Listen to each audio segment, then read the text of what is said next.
অঙ্কে বলেছে √2x এর 5% সমান 0.01 হলে এক্স এর মান কত? √2 এর 5%, তাহলে আমরা কী লিখতে পারি? √2 এর 5% মানে √2x এর 5% মানে 5/100 ইকুয়াল টু কত বলেছে? 0.01। আমি 1 লিখলাম, নিচে কত করলাম?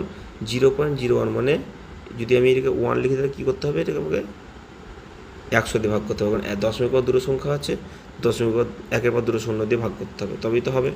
বেশ, এবার করে নেবো। এদিকে 100 কেটে গেল, তাহলে পড়ে থাকলো √2x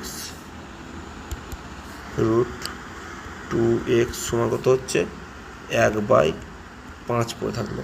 রুটটা তুললে কী করতে হবে? উভয় দিকে আমি স্কোয়ার করব। এটা মনে মনে করে নেবে, এটা লেখার দরকার নেই, আমি বোঝার জন্য করছি। তাহলে √2x এর স্কোয়ার কত হবে? শুধু 2x হবে, সমান 1/25, তাই তো? এক্স সমান কত হবে? 1/50।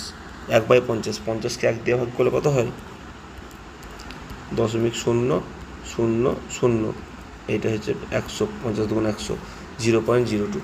3 হবে, এই এরটা হবে 0.02 হবে উত্তর।